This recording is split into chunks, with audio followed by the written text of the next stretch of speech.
खुशामदीद कहेंगे तमाम ही देखने वालों को। मुझे कहते हैं आकाशा यासीन और आप देख रहे हैं न्यूज़ एंड व्यूज़। अलविदा 2025, खुशामदीद 2026। आज आखिरी दिन 2025 का। क्या ही खूबसूरत यादें लेकर जा रहे हैं हम 2025 से 2026 में, और उम्मीद करते हैं कि 2026 भी हमारे लिए बहुत ही अच्छा होगा, यानी पाकिस्तान के लिए बहुत अच्छा होगा।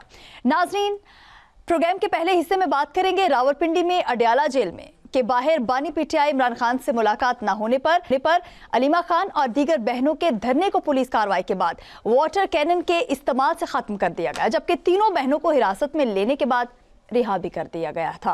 दूसरी जानिब सियासी महाज पर हुकूमत की जानिब से एक तरफ मुजम्मत तो दूसरी जानिब मुज़ाकरात की दावत दे दी गई है।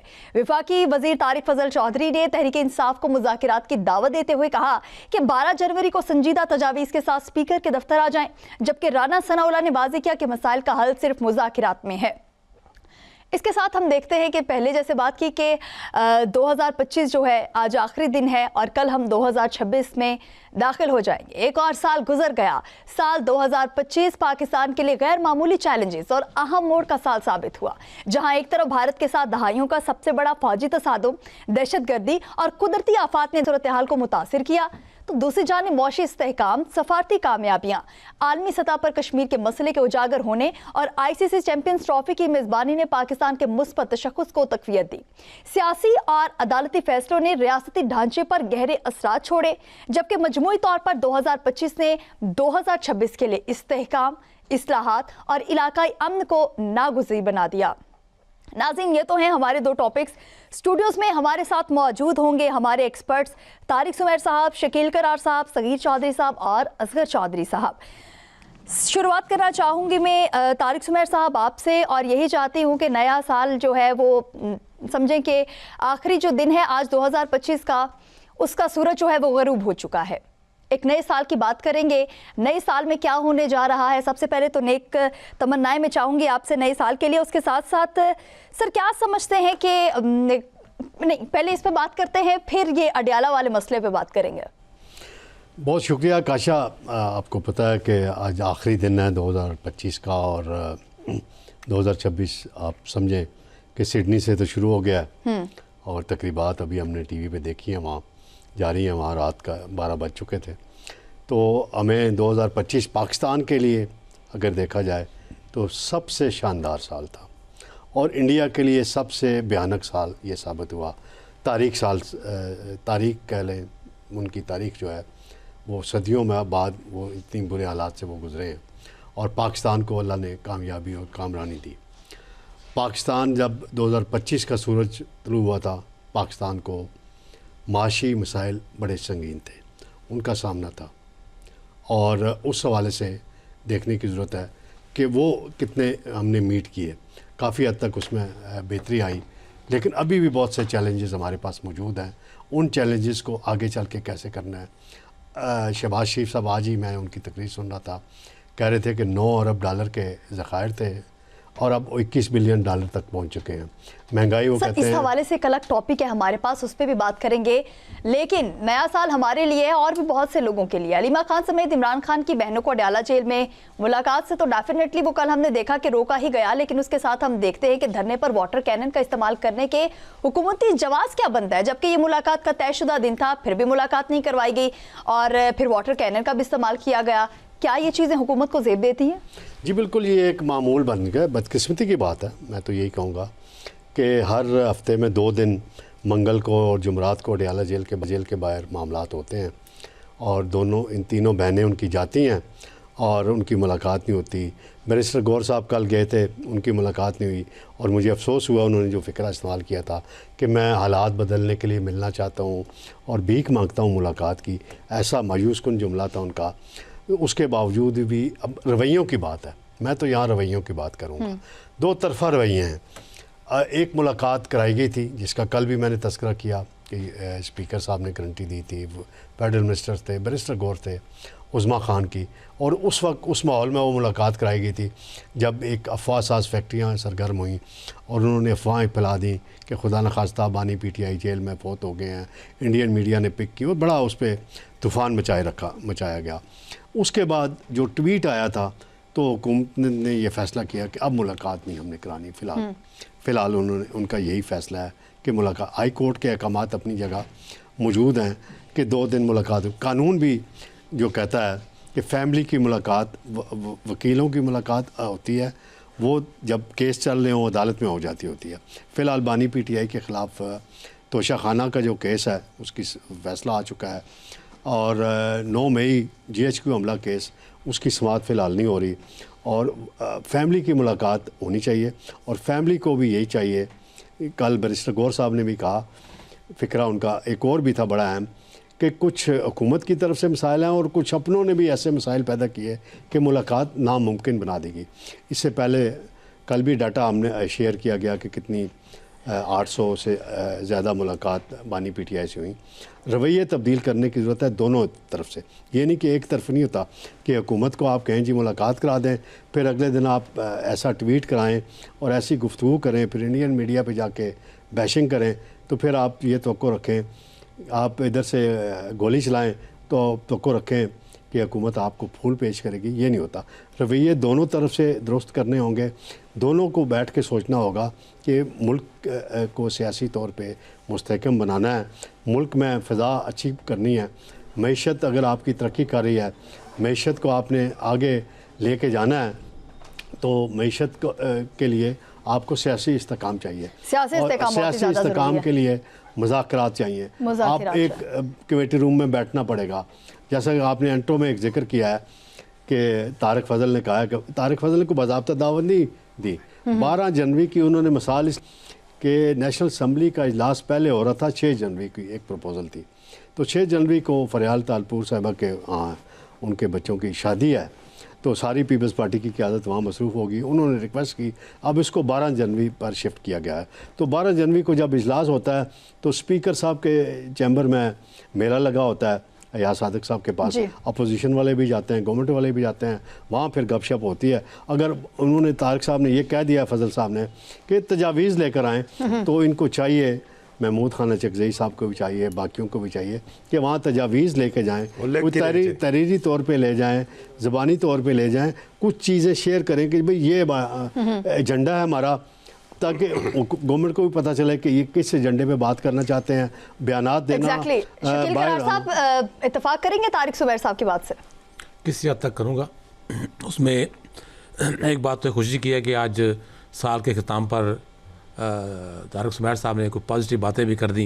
मैं हमेशा पॉजिटिव रवैया तब्दील भी हुआ। आप अपना रवैया तब्दील करें। शुक्रिया। उम्मीद है कि आप भी पॉजिटिव बात करें। हाँ, नहीं, अच्छा है, तारिक साहब ने बिल्कुल सच्चाई पर मबनी बात की कि दोनों तरफ का रवैया दुरुस्त होना चाहिए। बिल्कुल हम इस बात के हामी हैं।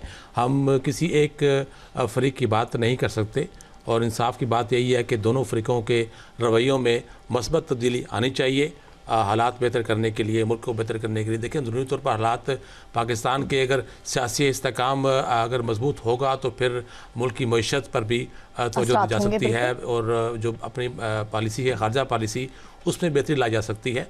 जैसे मैंने कल एक बात कही थी कि खुदा ने हमें इज़्ज़त जो दी है उसको हमने संभालना है और छोटी सी हमारी गलती, चाहे वो अंदरूनी तौर पर किसी से हो जाए या बैरूनी तौर पर किसी से हो जाए, तो वो उसके फिर आपकी तमाम जो आपकी मेहनत है और आपका जो तमाम कामयाबी है वो फिर खाक में मिल जानी है। तो खुदा ना करे कि पाकिस्तान पे ऐसा वक्त को आए, क्योंकि हमारा मुल्क है तो हम सब हैं और हम ये दुआ करते हैं कि या अल्लाह अगला जो साल है वो इस मुल्क की, इस कौम के लिए बेहतरी का साल हो और जो इज़्ज़त अल्लाह ताला ने हमें दी है उसको हम बरकरार रख सकें। लेकिन उसके लिए ज़रूरी भी है कि हमारे जो सियासतदान हैं उन्हें भी कुछ सोचना पड़ेगा वसी तर मफाद में, और जो हालात जो तनाव पैदा हुआ है सियासी तौर पर उसमें कमी लानी होगी, चाहे वो अपोजिशन हो या हुकूमत हो। तो बराबरी की सतह पर आप बात करें, जैसे अब इन्होंने खुद कहा था तारिक ज़ुबैर साहब ने कि तारिक फजल चौधरी ने बाज़ाब्ता दावत नहीं दी है, तो फिर हम वही सवाल उठाएंगे कि अगर बाज़ाब्ता दावत नहीं है तो फिर आप इस किस्म के सियासी हथकंडे इस्तेमाल करके आप क्या साबित करना चाहते हैं कि हुकूमत तो मुज़ाकरात की दावत दे रही है और फिर आप कह रहे हो भीख भी मांग रहे हैं, तो फिर आप संजीदा मुज़ाकरात की दावत कब देंगे, किस तरह देंगे? एग्जैक्टली, मुल्क के हालात जो हैं बेहतर करने के लिए तभी उन्होंने भीख की भी बात की जो तारिक ज़ुबैर साहब कल भी आपने कहा। लेकिन वही एक सवाल के मुज़ाकरात की भी बातें हो रही हैं, उसके साथ साथ PTI की जानिब से एहतजाज की भी बातें भी हो रही हैं। हमने काफ़ी अर्से पहले से ये बातें तो शुरू कर दी थी और बातें हो भी रही थी कि PTI में जो ग्रुपिंग है वो बहुत ज़्यादा है। अलीमा खान ने भी पार्टी क़यादत की कम हाजिरी पर नाराज़गी का इजहार किया है, उनकी जानिब से नाराज़गी का इजहार किया गया है। तो उसका चौधरी साहब, क्या ये PTI की अंदरूनी इख्तलाफात की अक्कासी करता है? जी बहुत शुक्रिया आकाशा। बिल्कुल, बल्कि पहले मैं आपके सवाल का जवाब दूंगा, फिर मैं तारिक साहब की बात का जवाब दूंगा। बिल्कुल यही बात है, दुरुस्त निशानदेही उन्होंने भाई आप अपनी बात का जवाब दें, मेरी बात आज जो बैरिस्टर गौर से जो हमारी मुलाकात पार्लियामेंट के अंदर हुई है, वहाँ पर एक जुमला भी था बैरिस्टर गौर का, जब ये हमें कहा कि क्या यहाँ पर कोई आज बाबा जमहूरियत नवाबज़ादा नसरुल्लाह मरहूम जैसी शख्सियत नहीं होनी चाहिए कि जो सबको एक जगह पर बिठा सके। तो उन्होंने भी कहा कि बड़ी शिद्दत के साथ मैं ये कमी महसूस कर रहा हूँ और मैं बात भी करता हूँ, फिर मेरी अपनी भी ट्रोलिंग होती है। जो कल का उन्होंने हवाला दिया, उन्होंने कहा ये स्याग व सबाग से हट के आप इसको ले रहे हैं। मैंने तो हालात बदलने के लिए बात की थी और हालात बदलने चाहिए। और बिलखुसूस देखें, आज अगर 2025 का सूरज गुरूब हुआ है तो काश ये जो सियासी तलखियाँ थी ना, इनको भी लेके ये गुरूब होता तो बहुत बेहतर होता और कल एक नया सूरज तलू होता। जो कुछ रात को अडियाला के बाहर हुआ है और ये अब एक रूटीन बन चुकी है, फिर मैं मजबूर हो जाता हूँ, मुझे तारिक साहब की बात का जवाब देना पड़ता है। अब एक तरफ ये कहते हैं जी कि कानून इजाज़त देता है, शुक्र है कोई किसी बात का तो इन्होंने इतफाक़ किया है और अदालतें भी कह चुकी हैं। हम अगर हुकूमत मुलाकात नहीं कर रही, इसका मतलब ये है कि हुकूमत ना किसी आइन को मान रही है, ना किसी कानून को मान रही है। एग्जीक्यूटिव पे फैसले, बस ठीक है एग्जीक्यूटिव ने फैसला कर दिया, नहीं मिलना तो नहीं मिलना। और दूसरा जो बात हो रही है मुज़ाकरात की, भाई बाज़ाब्ता ठीक है, आप भी टीवी के ऊपर दावत दे देते हैं, तारक फजल चौधरी साहब भी टॉक शो में होते हैं, दावत दे देते हैं, प्रैक्टिकली दावत देनी पड़ती क्या है। क्या समझते हैं कि एक बहुत बड़े एहतजाज की दावत दी जा रही है? ये बिल्कुल वही, ये उसी जानब सारा मामला जा रहा है। आप ना करें, आप कहेंगे अभी इन्हें बातों में लगाएंगे, जैसे वो थोड़ा सा प्रेशर उनका पकड़ेंगे तो आप कहेंगे नहीं आए बैठ जाएं, और फिर आपकी एक डिमांड, बड़ी मासूम सी डिमांड होती है वैसे इनकी, वो ज़रा लिख के दे दें। भाई क्या लिख के आपको दे दें? आपने कल पिछले मुज़ाकरात जो जनवरी 2025 में हुए थे वो इसीलिए वो नाकाम हुए थे, तो आप कह रहे थे कि लिख के दे दें ताकि कल हम दिखा सके लोगों को ये हमसे एनआरओ मांग रहे हैं। मुज़ाकरात होते हैं बराबरी की सतह के ऊपर, आप टीवी टॉक शोज़ में तो दे रहे हैं, फिर आज जाके तो जो स्पीकर साहब ने जो खतूत लिखे थे 4 अपोजिशन लीडर के, आज इतराज़ जमा करवाया ना बाबा, इतराज़ात का जवाब दिया है ना पाकिस्तान तहरीक इंसाफ ने। 2 महीने क्या करते इसको देख लीजिएगा कि तारक सुमैर साहब अगले 6 महीने किस तरह इसको चलाते हैं इसी मामले को। सर देखें, तलखियों को ख़त्म करें। 2025 कोई शक नहीं, जिस से गलतियाँ हुई हैं, 24 में गलतियाँ हुई हैं, 9 मई में गलतियाँ हुई हैं, आपके दफ़ाई लिहाज से आपने बड़ी कामयाबियाँ हासिल की, पूरी दुनिया मान रही है। सफारती लिहाज से भी आपने बहुत सी कामयाबियाँ हासिल की। खैर ये अलग एक टॉपिक है, उसके ऊपर भी आएंगे, लेकिन सियासी तौर पर 2025 बिल्कुल नाकाम सार रहा है। आप कोई इस मुल्क को सियासी इस्तेकाम नहीं दे सके। आप नैती ख़वातीन के ऊपर वाटर कैनन का इस्तेमाल वो भी दिसंबर की सर्द रातों में कर रहे हैं, और ये नई रवायात आप कर रहे हैं। कोई कम अज़ कम आप सियासत में देख लें, आगे आने वाले दिन शायद फिर तारीख पलटा खाए, तो कहीं ऐसा ना हो कि ये जो आज उनके साथ हो रहा है कल ये सारा इनके साथ हो तो फिर शिकवा होगा। असगर चौधरी, बहुत ज़बरदस्त किस्म का आपका पॉइंट है, लेकिन बुनियादी जो सवाल है उसकी तरफ आएँ तो अलीमा खान ने जो पार्टी क़यादत की कम हाजिरी पर नाराज़गी का इजहार किया है कल, तो वाकई ये क्या PTI के अंदरूनी इख्तलाफात समझते हैं आप? ये मसाइल हैं पार्टी के अंदर बहुत ज़्यादा, देखिए ग्रुप्स हैं ना। और कल बैरिस्टर गौर को जो जुमला तारक साहब ने कोड किया बिल्कुल दुरुस्त कहा है उन्हें कि इस नैज तक पहुंचाने में बहुत से अंदरूनी दोस्तों का भी हाथ है। एक ग्रुप है वो जनाब अलीमा बाजी उसको लीड कर रही हैं, दूसरे ग्रुप को जुनेद अकबर ख़ान और ग्रुप सारा जो KP ग्रुप है वो लीड कर रहा है। अब मुझे ये बताइए ना कि खैबर पख्तूनख्वा वाले लाहौर तो पहुंच जाते हैं, लाहौर की सड़कों के ऊपर तो वो कहते हैं बड़ा हमने कामयाब वहाँ पर प्रोग्राम किया है, वो अडियाला जेल क्यों नहीं पहुँचते? वो अडियाला में जाके बाहर वहाँ पर क्यों नहीं बैठते? और जिस दिन जो चीफ ऑर्गेनाइज़र पंजाब है आलिया हमजा, वो एक अलग ग्रुप है, जिस दिन वो कॉल देती हैं अच्छी खासी तादाद हो जाती है अडियाला के बाहर। जिस दिन वो कहते हैं आप नंबर जनाब खैबर पख्तूनख्वा वालों का है, उस दिन वहाँ पर आता ही कोई नहीं है। 100-150 रात को भी लोग थे और आखिरी वक्त में उनकी तादाद इंतहाई कम हो गई थी जब वाटर कैनन का इस्तेमाल हुआ। तो देखें पुलिस भी उस वक्त एक्शन लेती है जब ये ख़ुद उसमें नाकाम होते। जब तक ये अपनी ग्रुपिंग ख़त्म नहीं करते, एक पेज के ऊपर नहीं आते, सियासी कमेटी अलग लाइन ले रही होती है, सूबाई हुकूमत अलग लाइन ले रही होती है, फिर आपने जो करते हैं अदालती जंग लड़ते हैं, वकला के बारे में बड़ी बड़ी बातें कर चुके हैं। शेर अफजल मरवत बड़े इल्ज़ामात लगा चुके हैं इसके ऊपर कि 30-30 करोड़ रुपया एक एक वकील ने लिया हुआ है। तो ये बताइए कि ये जो केसेस लड़े जा रहे हैं, इसके ऊपर मेरे ख्याल में शकील करार साहब या सगीर जो सब बेहतर राय अपनी दे सकेंगे कि इन्होंने तोशा खाना 2 केस की जो अपील दायर की है, उसके साथ एक और कोई अपील दायर होती है नज़रसानी की या सजा मुअत्तली की, वो तक इन्होंने मुअत्तली की दरखास्त नहीं, दरखास्त इन्होंने नहीं दी है। तो इट्स मीन कि ये तो चाहते ही नहीं है कि बानी पीटीआई जेल से बाहर आए और इनके लल्ले तलल्ले इसी तरह चलते रहें। एक बहुत बड़ा सवाल आपने छोड़ दिया है। सगीर चौधरी साहब, आपकी जानिब बढ़ना चाहूंगी। वज़ीर दिफा ख्वाजा आसिफ ने वज़ीर आला खैबर पख्तूनख्वा सुहेल आफरीदी को मिलकर हमलों की मजम्मत और सदेबाब की दावत दी है। क्या समझते हैं कि ये बयान जो है मौजूदा सियासी कशीदगी को कम करने में कितना मौसर साबित होगा, या जो वज़ीर दिफा ख्वाजा आसिफ ने कहा है इस बात में कितनी संजीदगी आपको नज़र आती है? बिस्मिल्लाहिर्रहमानिर्रहीम। आकाशा, देखें 2025 इख्तिताम पजीर है और अब 2026 का सूरज जो है वो तुलू हो चुका है, तो हम 2026 में अभी दाखिल हो जाएंगे। तो मैं दुआ करता हूँ कि 2026 जो है कामयाबियों का साल रहे। सबसे पहले तो एम न्यूज़ की जानिब से और मैनेजमेंट की जानिब से अपने नाज़रीन के लिए ये दुआ करता हूँ। आपकी जहाँ तक सवाल का ताल्लुक है, तो देखें ख्वाजा आसिफ साहब बयान देने में बहुत जो है वो मास्टर हैं जी। ऐसे ऐसे बयान देते हैं कि जो है वो उनकी जो फॉलोअर्स हैं उनकी तादाद तकरीबन मिलियंस में चली जाती है, क्योंकि उनको टेक्निक आती है कि सवाल को किस तरीके से एंगलिंग उसकी क्या रखनी है। तो ये देखें जो मुज़ाकरात है ना, मुज़ाकरात या बात हो रही थी, मैं उस पर पहले थोड़ा सा जिक्र कर दूं कि इंतशार पार्टियों में आपस में जो है वो ग्रुपिंग है, तो किस पार्टी में नहीं है? क्या ये सिर्फ पीटीआई में आपको ग्रुपिंग नज़र आती है कि दूसरी जमातों में नहीं है ग्रुपिंग? आपके सामने है, बयानबाजी करते हैं, एक दूसरे के ख़िलाफ़ करते हैं, छोड़ के चले जाते हैं, तो वो ग्रुपिंग का नतीजा होता है। बीच में इंटरनल लॉबीज़ काम कर रही होती हैं, ये इल्ज़ाम देना। और फिर दूसरी बात यह है कि देखें झगड़ा लगाया जाना चाहिए, लेकिन थोड़ा सा उसमें हाथ हौला भी रखना चाहिए। लेकिन ना, एक बंदा बाहर है तो वो तो आज़ादी से कोई भी बात कर सकता है, मूवमेंट कर सकता है। आप एक बंदे को जब कैद करके रख देंगे तो आप फिर कहेंगे कि हमारा मुकाबला कर लें, तो कैसे करेगा? ठीक है, तो देखिए लीडर तो सब एक ही मानते हैं ना। तो एक लीडर होता है, उसने अपनी आवाज़ पहुंचानी होती है और उस पर लब्बैक कहना होता है, बाकी तो कोई लीडर नहीं होता। किसी की आवाज़ पे लोग इतने नहीं निकलते, सिर्फ लीडर की आवाज़ पे निकलते हैं। तो अगर आपको ये लगता है, गवर्नमेंट को ये लगता है कि उसमें इतना दमखम नहीं है, तो आप जो है वो उसकी मुलाकात करवा दें, उसमें क्या हर्ज है? मुलाकात करवाने में क्या हर्ज है?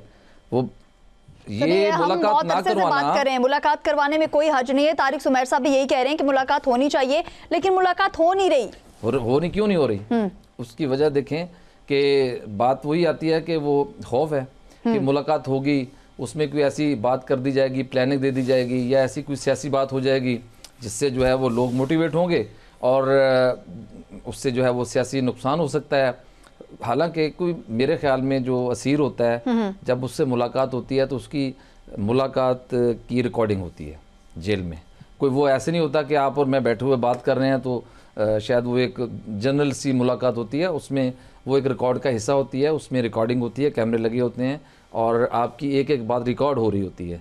वो ऐसे नहीं हो सकता कि आप कोई बात करें और वो सीधी और कोई और सुने ना।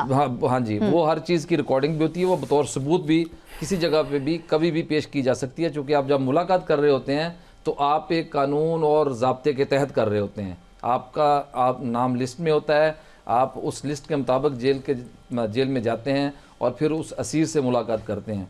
तो भाई अगर खौफ नहीं है, अगर आप बिल्कुल पुरुम्मीद हैं, आपको कोई इस तरह की चीज़ नहीं लगती, तो डेफिनेटली कौन सा सियासी लीडर ऐसा है जो जेल नहीं गया? तो जेल से वो वापस भी आया है। तो जब जेल से वापस आया तो उसने अपने आप में बेहतरी पैदा करने की कोशिश की है। मैं मियां नवाज शरीफ साहब को दाद भी दूंगा इस हवाले से कि उन्होंने भी जेल काटी है, लेकिन चूंकि वो इस हवाले से काफ़ी समझदार हैं कि वो मेरे ख्याल जेल नहीं की, वो जी जा चुके हुए, वो भी जा चुके हैं। वो जनरल ज़ियाउल हक के दौर में मार्शाल्लाह में जेल। जी, मैं आपको तारीख बता दूंगा। अच्छा, वो देखें, उन्होंने फौरी तौर पर जब देखा कि सूरत-ए-हाल उनके वो फेवर में नहीं है, तो डेफिनेटली उन्होंने जो चीज़ें मौजूदा सियासी सूरत-ए-हाल थी वो कर ली। तो अब सूरत-ए-हाल ये है कि अब वो एक बंदा अंदर बैठ के आपको क्या गाइड कर सकता है? अब मुझे बताएं कि सुहेल अफरीदी हैं या चलो, उनके कोई पीछे सियासत सियासी- है, तो कोई- वो आकाशा मुझे ये बताएं कि आप एक पार्टी को जब दीवार से लगा देंगे हाँ। और आप उसको बात करने का भी मौका नहीं देंगे, लब कुशाई पे भी उन पे इजाज़त नहीं होगी, आप मुझे बताएं कि आप बात करके ऐसी देखें तो मीडिया पे कदगन लग जाएगी। तो आप जब बैठ के खुल के बात ही नहीं कर सकेंगे, डिबेट ही नहीं होगी, मुकालमा ही नहीं होगा, तो मुज़ाकरात देखिए, मुज़ाकरात दो तरफा होते हैं। मुज़ाकरात देखिए, एक तरफा सही नहीं कहा होते। सगीर चौधरी साहब, आपका पॉइंट आ चुका है। सगीर चौधरी साहब, आपने कहा कि मुज़ाकरात की बातें होती है, लेकिन मुज़ाकरात जो हैं दोनों तरफ से लचक दिखानी चाहिए, जो कि इस वक्त तक हमारे सामने आ नहीं रही। उसके साथ हम देखते हैं तारिक सुमैर साहब कि वफाकी वज़ीर तारिक फजल चौधरी ने भी पीटीआई को 12 जनवरी को स्पीकर दफ्तर में संजीदा तजावीज़ के साथ मुज़ाकरात की दावत दे दी है। क्या आप समझते हैं कि अलीमा खानम जो है वो बहुत ही ज़्यादा इस चीज़ को लेकर पहले भी बात कर चुकी हैं कि मुज़ाकरात नहीं होने चाहिए, मुज़ाकरात की मुखालफत की है, तो क्या अलीमा खान को पीछे छोड़ के ये मुज़ाकरात हो पाएंगे? अलीमा खान साहबा का एक अलग एजेंडा है, जो पीटीआई की क़यादत है वो अलग सोच रखती है और महमूद खालिद जगज़ई साहब जो हैं वो चाहते हैं कि मुज़ाकरात हों। कोई जब वज़ीर-ए-आज़म शहबाज शरीफ ने काबीना के इजलास से ख़िताब करते हुए इन्हें आखिरी दावत दी, तो संजीदगी से फिर इसको लिया अपोजिशन इत्तेहाद ने, तहरीक तहफ़्फ़ुज़ आइन ने, और उन्होंने कमेटी भी बना दी है। मुस्तफ़ा नवाज़ खोखर हैं, अल्लामा नासिर अब्बास हैं और जगज़ई साहब हैं और एक साहब हैं। लेकिन अफसोसनाक अमर यह है कि इस कमेटी में पीटीआई का कोई नुमाइंदा नहीं है और पीटीआई का नुमाइंदा शामिल होना चाहता है, इस वजह से शामिल नहीं हो रहा। एक तो गाइडेंस नहीं आई अडयाला जेल से, और दूसरा अलीमा खान और मुखालफत कर रही हैं, और जो ट्रोलिंग करते हैं इनकी कराई जाती है। मुखालफत तो कर रही हैं, वो कह रही हैं कि जो मुज़ाकरात का हिस्सा बनेगा वो पीटीआई का हिस्सा वही मैं कह रहा हूँ ना कि वो इसलिए नहीं शामिल होना चाहता पीटीआई के कोई आदमी कि हमारी ट्रोलिंग शुरू कर दी जाएगी। अयाज सादिक साहब आपको पता है कितने अच्छे आदमी हैं और उनसे बड़ी मुलाकात होती है, सबकी इनकी होती है। आज वो मैं थोड़ा सा जिक्र करता चलूँ, ढाका गए हैं, खालिदा ज़िया मरहुमा की नमाज जनाजा में शिरकत की है और मुझे भी इत्तफ़ाक़ हुआ था खालिदा ज़िया साहबा से 97 में ढाका में मुलाकात करने का, और उन्होंने बड़ी वो पाकिस्तान के साथ बड़े अच्छे ताल्लुकात उन्होंने रखे हमेशा, और हसीना वाजिद इंडिया के साथ, इंडिया की लॉबी के साथ रही हैं। तो वहाँ अब मैं बात करूँगा कि क्रिकेट के मैदानों में तो कहते हैं जी हम हाथ नहीं मिलाएंगे, हम ये नहीं करेंगे, हम मैच नहीं खेलेंगे पाकिस्तान में आके। एक मार्का हक के बाद जो एशिया कप में हुआ, वर्ल्ड कप में हुआ, जो कुछ हुआ, तो मोहसिन नकवी साहब से उन्होंने ट्रॉफ़ी नहीं ली। तो अब क्या हुआ कि ढाका में जो जयशंकर है इंडिया के फॉरेन मिनिस्टर, वो जनाब सीधे आगे बढ़े और अयाज सादिक साहब से हाथ मिलाया। तो अब देखें कि ये अगर अयाज सादिक साहब वहाँ हाथ मिलवा सकते हैं, उनका हाथ वहाँ मिल सकता है इंडियन के साथ, तो अयाज सादिक साहब वापस आएँ और मैं उनसे खुद भी मुलाकात करूँगा। तो वो मैं अगली बात करने लगा हूँ ना भाई कि मैं उनसे कहूँगा भाई बैरिस्टर गौर, पहले वो एक दफ़ा मुलाकात में नहीं पढ़ेंगे, वो करा चुके हैं उस पर तारिक सुमैर साहब, हम सिफारिश करते हैं आप कह दें, अब मुलाकात आपका नून लीग बहुत बात मानती है, आप कह दें प्लीज़। नहीं चाहते कि मुलाकात हो। नहीं मैं आप जो है ना डिस्टर्ब बहुत करते हैं मुझे और टाइम मेरा किल करने की कोशिश करते हैं, और मैडम सख्ती करती हैं। स्पीकर साहब को चाहिए कि इनको इकट्ठा बिठाएं, एक दफ़ा एक आखिरी एफर्ट कर लें, बड़े खुले दिल का मुजाहरा करें, एफर्ट करें, और दोनों इतराफ़, मैंने कल भी कहा, सीज़ फायर करें। राना सनाउल्लाह बड़े सीजनड पॉलिटिशियन है, राना सनाउल्लाह डसे भी हुए हैं इमरान खान के, उनके ख़िलाफ़ जो झूठा मुकदमा भी बनाया गया था उसमें भी वो जेल काटी उन्होंने, तो अब वो उसको काफ़ी हद तक उन्होंने बुला भी दिया है। आप तो अपनी तरफ से तारिक सुमैर साहब एफर्ट भी कर लेंगे, मुज़ाकरात की बातें भी हो जाएंगी, तमाम तर चीज़ें भी हमारे सामने आ जाएंगी, हम भी चाहते हैं मुज़ाकरात हो, लेकिन अलीमा खान बिल्कुल भी नहीं चाहती शकील करार साहब के मुज़ाकरात हो। अगर किसी ने मुज़ाकरात करने की कोशिश की तो पीटीआई का हिस्सा नहीं होगा। देखिए बात फिर वो ये ना कि अगर पीटीआई की आपने पॉलिसी जाननी है या उसकी लाइन ऑफ डायरेक्शन लेनी है तो फिर मुलाकात तो ज़रूरी है ना। अब पीटीआई की तमाम क़यादत तो इस बात पर मुत्तफिक भी है और वो इसी नज़रिए पे चल रहे हैं कि जो फैसला होना है वो बानी पीटीआई ने करना है, जो डायरेक्शन वहाँ से आएंगी वो फिर पाबंद है तमाम लीडर और कारकुन मानने को। वो इसी तरह तो ये इख्तलाफात बढ़ रहे हैं ना कि ग्रुपबंदी हो रही है कि हर जो लीडर है इनका वो अपने तौर पर बयान देते हैं या चीज़ों को आगे लेकर चलने की कोशिश करते हैं, तो लोग कारकुन और दीगर जो लीडर्स हैं वो नहीं मानते हैं। जैसे कि कल एक सवाल हुआ था बैरिस्टर गौर से कि सीएम KPK लाहौर गए और वो अब मुलाकात के लिए नहीं आ रहे हैं, तो क्या PTI के साथ नहीं खड़ी हुई? तो उन्होंने कहा जी वो CM हमारे हैं, हमारी पार्टी के CM हैं, हमारी पार्टी की हुकूमत है, तो वो जो कर रहे हैं, जो कुछ हो रहा है वो पार्टी की आदत की मंजूरी से ही हो रहा है। तो हम उनके साथ हैं, वो हमारे साथ है, तो कोई ऐसे इख्तिलाफात की बात नहीं है। तो इस तरह आपको वो हालात ऐसे बना दिए गए हैं कि PTI की क़यादत को अब एक तरफ अपने एतमाद की फ़िज़ा कायम करने के लिए बार बार कहना पड़ रहा है कि हमारे अंदर इत्तेफाक है, हमारे अंदर कोई इख्तिलाफात नहीं है। लेकिन इख्तिलाफात तो हैं, नज़र भी आ रहे हैं ना।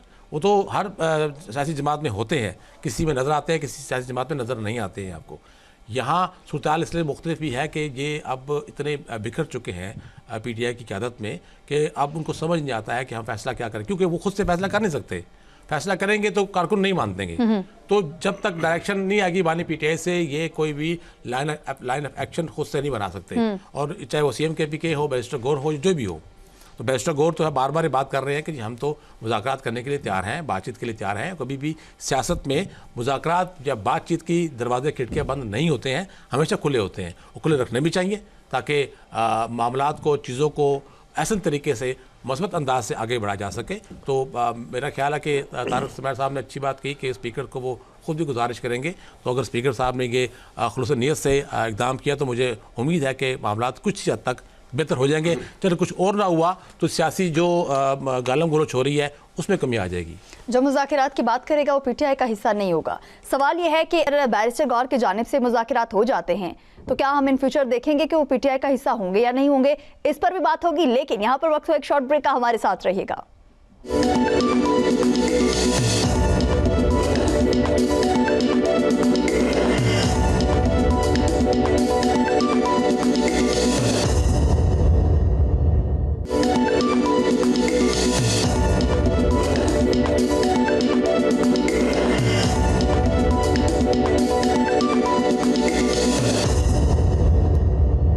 Very much welcome back. एक मरतबा फिर आपको खुशामदीद कहेंगे। नाजरीन, ब्रेक पर जाने से पहले बात हो रही थी मुज़ाकरात की। हम तो चाहते हैं यहाँ पे बैठ के मुज़ाकरात हो जाएं और 2026 जो है वो PTI के लिए बहुत अच्छा हो जाए। यहाँ पर बैठे जितने भी हमारे एक्सपर्ट्स हैं उनके जानिब से भी यही कहना है कि मुज़ाकरात होने चाहिए। लेकिन अलीमा खान ने कल जिस तरीके से अडयाला जेल के बाहर हुआ, उनके साथ उनकी जानिब से एक धरना दिया गया, फिर वाटर कैनन का इस्तेमाल किया गया, तीनों बहनों को फिर गिरफ्तार करके बाद में छोड़ भी दिया गया। अलीमा खान ने पार्टी क़यादत की कम हाजिरी पर नाराज़गी का इजहार किया है, इस पर भी हमने बात की। लेकिन उसके साथ साथ उन्होंने कहा है जो मुज़ाकरात की बात करेगा वो PTI का हिस्सा नहीं होगा। तो क्या बैरिस्टर गौहर जो है बहुत ज़्यादा एफर्ट्स करते हमें दिखाई दे रहे हैं। अगर इन फ्यूचर उनकी जानिब से ही मुज़ाकरात हो जाते हैं तो असगर चौधरी साहब क्या समझते हैं कि फिर बैरिस्टर गौहर जो हैं वो PTI का हिस्सा नहीं रहेंगे? जी बहुत शुक्रिया आकाशा। देखिए ज़रा अलीमा बीबी का जो ये बयान था, इसको ज़रा थोड़ा सा एक अलग तनाज़र में आप देखिए। कुछ सिलाई मशीनें तो नहीं कम पड़ गई? वो एक तो बहन भाई का मामला है, फैमिली मैटर है, जज्बात कुछ और होते हैं, कारकुनों के जज्बात कुछ और होते हैं और सियासी शुबाबाजों के जज्बात कुछ और होते हैं। अलीमा खान जो हैं वो उनके पास पाकिस्तान तहरीक इंसाफ का कोई ओहदा मौजूद नहीं है। वो किसी को नोटिफाई या डी नोटिफाई नहीं कर सकती है। उन्होंने एक बात की, वो इस तनाज़र में उन्होंने बात की, चूँकि बानी PTI ये कह चुके थे कि इनके साथ हमने नहीं बैठना है और उनका शुरुद्दीन से यही मौक़िफ़ है। हुकूमत तो मैंने तरलों पर आई हुई थी, बैठ जाएँ हमारे साथ बैठ जाएँ, और आज भी अगर सिर्फ अंदर से एक इशारा आ जाता है कि भाई मैं बैठने को तैयार हूँ, फिर देखें दौड़ें कैसी लगती हैं, फिर मुज़ाकरात भी होंगे, बात भी होगी। तो अलीमा खान उस तनाज़र में बात कर रही हैं जो बानी PTI की एक पॉलिसी है कि इनके साथ मैंने नहीं बैठना है, इनके साथ कोई बातचीत नहीं करनी है। लेकिन सियासी लोग रास्ता निकालते हैं। अब उसके बाद तब्दीली उसके अंदर क्या आई कि बानी PTI ने कह दिया जी कि जो मुज़ाकरात का इख्तियार है वो मैं महमूद खान अचकज़ई और अल्लामा राजा नासिर अब्बास को देता हूँ, ठीक है, वो बात करें। तो इसका मतलब है कि बातचीत के ऊपर तो वो राज़ी हुए हैं ना।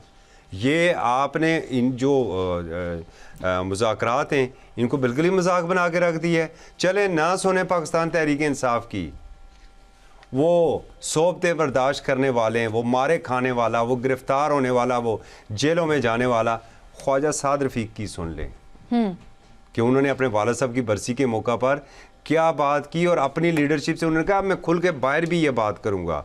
आपको छोड़ के जाने वाले साबिक़ गवर्नर सिंध की आप उनकी बात सुन लें। आपको छोड़ के जाने वाले आप ही के वज़ीर-ए-आज़म शायद खाकान अब्बासी साहब की बात आप सुन लें। जैसे मैंने पहले एक जुमला कहा था ना कि 2025 का सूरज गुरूब हो चुका, काश ये सारी सियासी तलखियाँ अपने साथ ले जाके वो गुरूब होता।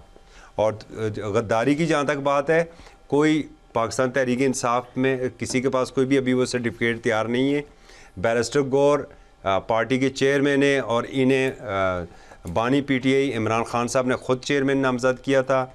यही इस वक्त आइनी और कानूनी चेयरमैन है। इनकी कोई ख़तरा नहीं है, वो मुफाहमत के ऊपर यकीन रखते हैं। और मैं बिल्कुल तारक सुमैर साहब के कल वाली बात पर यकीन रखता हूँ कि वो भी हमारे आज के वज़ीर-ए-आज़म शहबाज शरीफ साहब की तरह वो चाहते हैं कि मुफाहमत हो, कि बैठ के मामलात हल हों ताकि ये तलखियाँ कम हो और ये मुल्क तरक्की करे। देखें, तमाम तर कोशिशों के बावजूद जितनी मदद इस हुकूमत की और इस पूरे साल में जो आपको कामयाबियाँ मिली हैं मार्का हक की सूरत में, उसके बाद जो फील्ड मार्शल की सूरत में, अगर ये कामयाबियाँ आपके पास ना होती तो आपके तो पल्ले है ही कुछ नहीं। बता दें आपके पास कौन सी कामयाबी है। हमने जनाब माशी तौर पर बहुत तरक्की कर दी, क्योंकि बाहर जो टमाटर हैं वो 5 रुपये किलो के ऊपर आ गए, पेट्रोल 50 रुपये लीटर के ऊपर आ गया है, डॉलर गिर के 99 रुपये के ऊपर आ गया है। 80 लाख नौजवान जो है ना वो बेरोज़गार हैं। और कल जो 26 में आप दाखिल हो रहे हैं, 1 जनवरी को 80 लाख बेरोज़गारों को लेके आप दाखिल हो रहे हैं। आप आज कोई एदाद शुमार में उनके देख रहा था जी कि पता नहीं महंगाई जो है 29 में से 4% के ऊपर आ गई है। तो अगर वो महंगाई 29% में से 4% पर आ गई है तो फिर मेरा हक है ना कि मुझे बिजली का फी यूनिट उसी तरीके से 7 रुपये में मिले। मुझे क्यों 38 रुपये में मिल रहा है? मुझे पेट्रोल क्यों फिर मिल रहा है 270 में? 34 रुपये में मिल रहा है भाई आपको। नहीं तो क्यों 34 में क्यों मिल रहा है? फिर मुझे 7 में मिले ना। अगर 4% पर ये महंगाई आ गई है तो एजेके में ये तो कोई और सूरत हाल है। कश्मीर मुंतकिल हो खाने के दांत कुछ और हैं, दिखाने वाले दिखाने के कुछ और। असगर चौधरी साहब, आपका पॉइंट आ चुका है। सगीर चौधरी साहब, वफाकी वजीर तारिक फजल चौधरी ने पीटीआई को 12 जनवरी को एक संजीदा तजावीज़ जो हैं उसके साथ मुज़ाकरात की दावत दी है। ये चीज़ तो हमारे सामने आ गई, लेकिन उन्होंने उसके साथ साथ ये भी कहा है कि पीटीआई की जो पुरानी क़यादत थी, जैसे फवाद चौधरी वगैरह हो गए, इस टाइप के जो लोग हैं वो आने चाहिए। कुछ ऐसा आप सुनने को मिला आपको? देखिए, इनवाइट तो बहुत आ रहे हैं मुज़ाकरात के, और वज़रा जो हैं वो मुख्तलिफ़ किस्म के इनवाइट भेज रहे हैं पीटीआई को। फिर अलीमा खान की बात तो कि टॉक शो में बैठ के बात कर देते हैं, फिर वो कह भी देते हैं कि नहीं वो तो गैर संजीदा बात थी, वो मैंने किसी और तनाज़र में कही थी, ये ऐसा नहीं था। देखिए, मुज़ाकरात अगर आपने करने हैं तो आप पहले अपनी ज़हन साजी तो करें ना। आप क्या चाहते हैं? क्या आप सियासी इस्तेहकाम चाहते हैं या अदम इस्तेहकाम चाहते हैं? मैंने तो ये देखा, मेरी तो ये ऑब्ज़र्वेशन है कि 2025 में जहां मार्का हक हुआ और हमने बड़ी कामयाबी और अचीवमेंट हासिल की, लेकिन वहां पे सियासी अदम इस्तेहकाम भी देखने में आया। ठीक है, तो पाकिस्तान की एक इतनी अल्लाह ताला ने इज़्ज़त दी है उसको, तो आप जो है वो सियासी अदम इस्तेहकाम जो सियासी जमातें हैं वही पैदा कर रही हैं ना, कोई और तो नहीं कर रहा। तो ये क्यों नहीं मिलके अब इस मामले को हल करती? हल करने में कितना टाइम लगता है? अब अभी राना सनाउल्लाह साहब की बात हो रही थी, देखिए उन पर बहुत गलत मुकदमा दर्ज हुआ था, इसकी मजम्मत करते हैं और वो इसमें कोई दूसरी राय नहीं है। और गलत मुकदमे सियासी अदवार में होते हैं और ये एक पार्टी नहीं करती, सारे करते हैं। ये हर बंदा जो है वो अपनी सियासत को परवान चढ़ाने के लिए और अपनी सियासी बसीरत दिखाने के लिए और अपनी हुकूमत बचाने के लिए, दूसरे को दबाने के लिए उसके पास हथियार ही है कि मुकदमा दर्ज कर दो। यूरोपियन स्टाइल कुछ और है, अमेरिकन स्टाइल कुछ और है, लेकिन जो एशियन स्टाइल है वो यही है कि हम मुकदमे दर्ज करते हैं, जेल में डाल देते हैं, और ये हमारी तारीख चली आ रही वैसे भी। तो अगर किसी हुकूमत ने आपको जेल में डाला, आपने उसको डाल दिया, तो ठीक है, इतने डालते हैं ना जेल में, तो उसके बाद अब आप सुलह कर लें, आप सुलह करके मुज़ाकरात करें, एक सियासी इस्तेहकाम लाने की मुल्क में कोशिश करें। मैं आपको दावे से कहता हूँ कि अगर आपके मुल्क में सियासी इस्तेहकाम आ जाता है तो आपका मुल्क बहुत तरक्की करेगा, बहुत तरक्की करेगा। ये गलत बात है। देखें, अब सियासी अदम इस्तेहकाम होता है, देखें आप आकाशा किसी की फॉलोअर ज़रूर होंगे, आपकी जहनी वाबस्तगी हम आहंगी किसी न किसी जमात से ज़रूर होगी। हम सब यहाँ पे बैठे हम सबकी होती है एज अ सिटीज़न। तो देखें हम सारे अवाम भी हैं, ठीक है, एनालिस्ट के साथ साथ हम अवाम भी हैं। तो अवाम ये चाहती है कि जितनी भी पार्टियां हैं वो आपस में जो है वो घुल मिल के पाकिस्तान की बात करें और पाकिस्तान को आगे बढ़ाने की बात करें, पाकिस्तान के पॉजिटिव इमेज की बात करें और उसके साथ साथ पाकिस्तान में सियासी इस्तेहकाम होना ही चाहिए। शकील करार साहब, हालिया वाकयात बाशमूल अडयाला जेल धरना और सियासी बयानात मुल्क की सियासी इस्तेहकाम पर जो असरात डाल रहे हैं वो तो हम सभी के सामने, ये इस पर भी आप जरा रोशनी डालेगा और मसाइल के हल के लिए मुज़ाकरात को कितना अहम समझा जा रहा है? शुक्रिया। मैं पहले क्लियर करना चाहूँगा कि तारिक फजल चौधरी ने जो बात की कि पीटीआई के पुराने लोगों के हवाले से, तो वो उन्होंने नाम लेकर कहा कि उन लोगों से मुज़ाकरात हो सकते हैं जिसमें फवाद चौधरी दीगर शामिल है, लेकिन उनके पास मैंडेट होना चाहिए। तो मैंडेट तो उनके पास है ही नहीं, पीटीआई वो छोड़ चुके हैं और मैंडेट उनके पास कहाँ से आएगा? पीटीआई तो मैंडेट नहीं दे सकती उनको क्योंकि वो उस पार्टी में है ही नहीं अब। तो वो मतलब फिर मुज़ाकरात ना ही समझे, उनसे नहीं हो सकते। अगर की बात को देखा जाए तो उन्होंने वाज़े कहा कि मैंडेट, अब मैंडेट उनको पीटीआई दे सकती है, पीटीआई मैंडेट अब नहीं दे सकती क्योंकि वो उसके कारकुन नहीं रहे, उनके लीडर नहीं रहे, उनकी मेंबरशिप जो है वो ख़त्म हो चुकी है। अब दूसरा आपका सवाल है, तो हम तो ये बात करते आ रहे हैं, बार बार ये बात कर रहे हैं ना कि हुकूमत और अपोजिशन को दोनों को आगे बढ़ना होगा और अगर चाहते हैं कि एटलीस्ट आपके रिकॉर्ड पर, आपके हुकूमत के रिकॉर्ड पर ये रहे कि 2026 में हुकूमत ने सियासी तनाव को कम करने के लिए या ख़त्म करने के लिए और अमली तौर पर मुज़ाकरात किए और अपोजिशन की बात सुनी और उन पर गौर किया और कोई फ़ैसला किया, तो फिर हुकूमत को बैठना ही पड़ेगा। साहब कोशिश करते हैं, कोई भी कोशिश करता है, लेकिन बात फिर वही है ना कि आप इन तमाम लीडर्स के जो नून लीग से ताल्लुक़ है उनके बयानात को आप गौर से सुन लें, पढ़ लें कि वो बात कुछ और करते हैं लेकिन साथ साथ में अपना अंदर का जो गुबार है वो भी निकालते हैं। और आप जब एक पर अटैक करेंगे तो यकीनन दूसरी तरफ से भी आपको अटैक जवाबी आएगा। आप गाली निकालेंगे तो गाली का जवाब गाली में आएगा। आप ये तवक्को नहीं कर सकते किसी अपने सियासी मुखालफ से कि आप उससे प्यार से बात करें तो वो आपको गाली देगा या इस तरह बात करेगा। तो माहौल को आप खुद ख़राब कर रहे हैं और मीडिया को आप खुद खबर दे रहे हैं, बना के दे रहे हैं कि यार ये आज डाला में ये हुआ, आज लाहौर में ये हुआ, आज इस्लामाबाद में ये हुआ। तो मीडिया का पेड़ तो आप खुद भर रहे हैं और इसी जमात से भर रहे हैं, इसकी जमात की लीडरशिप से भर रहे हैं। तो मीडिया क्या करे फिर? मीडिया क्या करे? इस बहुत शुक्रिया शकील करार साहब। तारिक सुमेर साहब, अब कुछ बात कर लेते हैं 2026 के हवाले से। आईनी तरमीम के ज़रिए इदारों की ताकत में जो तब्दीलियाँ सियासी तकसीम को कितनी गहरी कर रही हैं, इस पर भी रोशनी डालेगा और उसके साथ साथ 2026 में सियासी मुफाहमत का कोई इम्कान आपको नज़र आ रहा है? पहली बात जो आपने की ना, आईनी तरमीम, पार्लियामेंट को ये इख्तियार हासिल है और हक हासिल है। हर दौर में हुई आईनी तरमीम। 1973 में आइन बना था तो चंद माह बाद ही जुल्फ़िकार अली भुट्टो साहब ने तरमीम कर दी थी। तो तरमीम होती रही हैं और इस आइन में फ़ौजी आमरों के भी नाम रहे। जनरल ज़ियाउल हक़ का नाम आइन का बाकायदा हिस्सा था जिसे 18वीं तरमीम के बाद फिर हटा दिया गया वहाँ से। तो 26वीं तरमीम हुई क्योंकि हुकूमत को ये मुश्किलात दरपेश थी अदलिया की तरफ से। बिलखसूस इस्लामाबाद हाई कोर्ट के अंदर जो माहौल था 5-6 जजेस की तरफ से बनाया गया था। वो जजेस कहते थे हम, एक जज साहब जो जिन्हें हाल ही में हटा दिया गया, उनको फ़ैसला उनके ख़िलाफ़ आया है तो वो उहदे से बरतरफ हुए, तारिक जंगीरी साहब, उनके पास एक एप्लीकेशन जाती है। अब देखें जजेस भी क्या करते हैं कि जी बानी पीटीआई को इस मुकदमे में गिरफ़्तार ना किया जाए और आइंदा भी जितने मुकदमे बने उन्हें गिरफ़्तार ना किया जाए। इस हद तक जब इन्होंने 22 फ़ैसले दिए तो हुकूमत और इस्टेब्लिशमेंट मजबूर हुई। फिर 26वीं तरमीम की गई, फिर उसके बाद 27वीं तरमीम की गई, पहले आइनी बेंच बनाया गया, फिर आइनी अदालत बना दी गई। तो ये तो इख्तियार है पार्लियामेंट का। अब 28वीं भी आ रही है।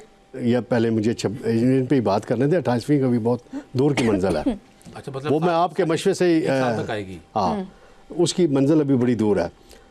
जो 26वीं तरमीम थी वो पहले जो ड्राफ्ट बना था वो बड़ा ख़तरनाक था और मैंने ख़ुद मौलाना फजल रहमान साहब से 3 मरतबा उस 26वीं तरमीम से पहले मुलाकात करके पूछा था। तो कामरान मुर्तज़ा साहब भी उस मुलाकात में मौजूद थे। उन्होंने जो शिकें बताई थी, अगर वही शिकों में टू द पॉइंट ही बात कर रहा हूँ कि ये जो तरमीम है ये इस लिहाज से आप देखें ना कि कितने केसेस पेंडिंग थे। सुप्रीम कोर्ट के अंदर केस लगते थे सिर्फ सियासी नोयत के केस लगते थे और उन्हीं में वक्त गुजार दिया जाता था। अब आईनी अदालत को अलग केसेस दे दिए गए हैं, वो अपना काम कर रही है। जो सुप्रीम कोर्ट है वो अपने काम कर रही है। अब इस पे एतराज़ भी है, पीटीआई को और अपोजिशन को एतराज़ है कि जी अदलिया की आज़ादी को सलब कर दिया गया। क्या इनको वो वाली अदलिया चाहिए जो चीफ जस्टिस साबिक थे इफ्तिखार चौधरी वाली चाहिए, साकब निसार वाली चाहिए, आसिफ सईद खोसा वाली अदलिया चाहिए?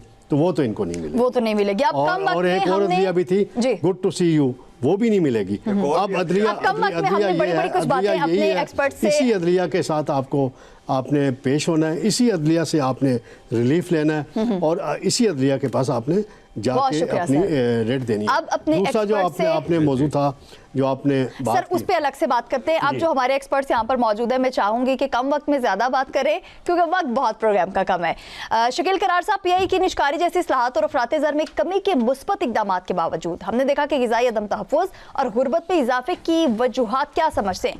एक आम आदमी जो है उसका बुरा हाल रहा है 2025 में, तो 2026 जो है मौशी बहाली की कितनी उम्मीद रखी जा सकती है? देखिए, हम तो पाकिस्तानी कौम जो है वो उम्मीद और ख्वाहिशों पर जिंदा है। तो उम्मीद तो हम पाकिस्तानी हमेशा अच्छी लगा के रखते हैं, उम्मीद पर दुनिया कायम है।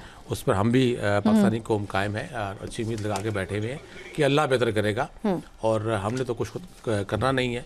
तो पीआईए की जहाँ तक बात है तो उस पर बेहतर है कि कभी किसी वक्त आप चौधरी मंजूर साहब हैं जो लेबर के इसके प्रेसिडेंट हैं पीपल्स पार्टी के, उनको कभी आप सुन लें और फिर वो आपको जो इंकशाफात करेंगे तो फिर आपको असल हक़ाइक़ मालूम हो जाएंगे कि पीआई की जो निजकारी हुई है वो किस तरह हुई है और क्यों हुई है और आगे मुस्तक़बिल में क्या होने जा रहा है।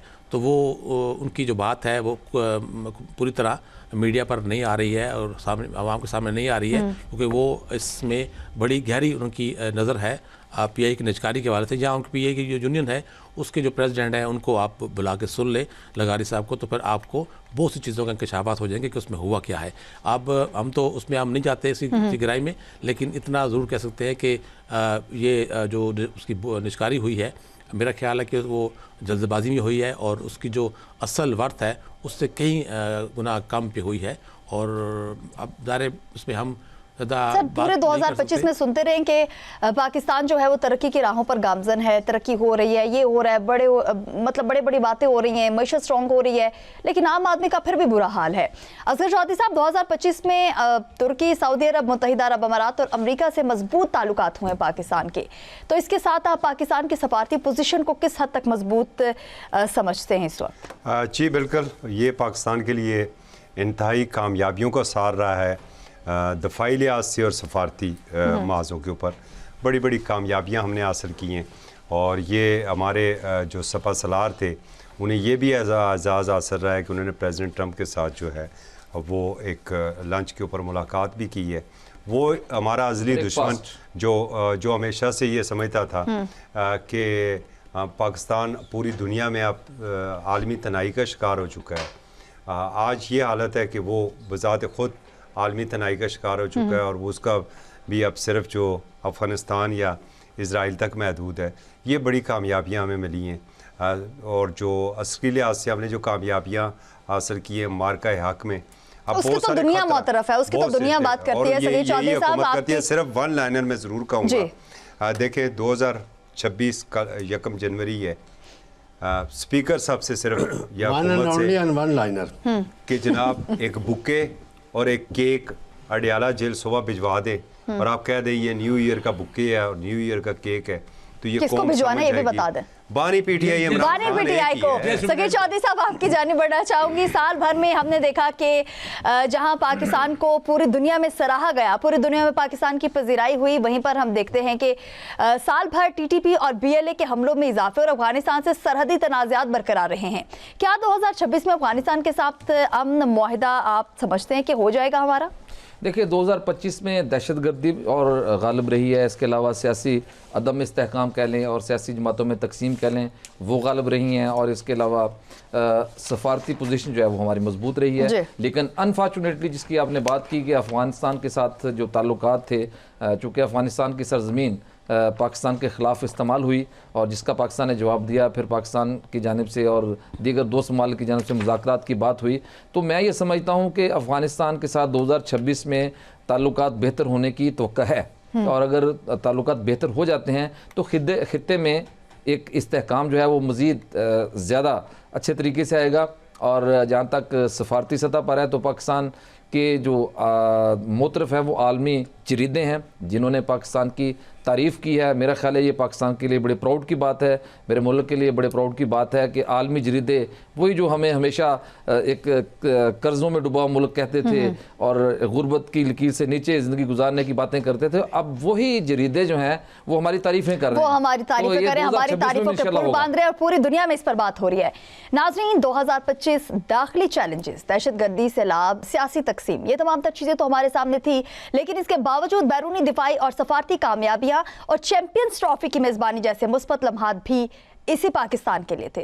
कौमी हौसला था और सब एक पेज पर थे। हमने तमाम तर पूरे साल में ये भी चीज़ें देखी कि आवाम को और पाक आर्मी को, पाक फौज को एक पेज पर देखा, और यही चीज़ जो थी दुश्मन को खटक रही थी कहीं ना कहीं। तमाम तर चीज़ें हमारे सामने थी। बहुत शुक्रिया अपने तमाम ही एक्सपर्ट्स का मैं अदा करना चाहूँगी, तारिक सुमैर साहब, शकील करार साहब, सगीर चौधरी साहब और असगर चौधरी साहब, आप सभी का बहुत ज़्यादा शुक्रिया।